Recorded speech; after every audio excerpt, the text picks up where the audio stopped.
तर नमस्कार मित्रांनो, आता आम्ही चाललोय मस्तपैकी राजा शिवाजी आपला पिक्चर बघायला.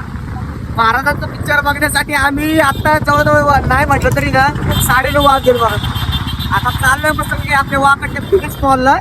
ते गेल्यावर दाखवतो आता कसं दोन मामा आणि शिव.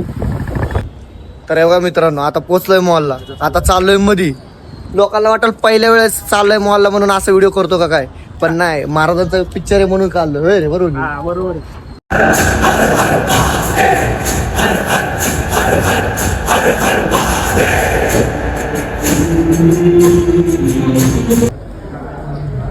मित्रांनो, पिक्चर बघून झालेला आहे, पण मी स्टोरी पूर्ण सांगणार नाही, कारण की तुम्ही जर पिक्चर बघायला आला ना तर अशी मजा नाही राहणार. तुम्ही या स्वतः पिक्चर बघा आणि मग आम्हाला पण कमेंट मध्ये सांगा कसा होता पिक्चर. धन्यवाद. चेन्नई जिंकली डबल, मुंबईला हरवले महत्वाचे. पिक्चर छान होता, पण हा एवढं आहे, चेन्नईने मुंबईला हरल, मुंबई हारणारच बस, बाकीचं काही. रात्री 2 वाजता सांगतोय बरं का. हा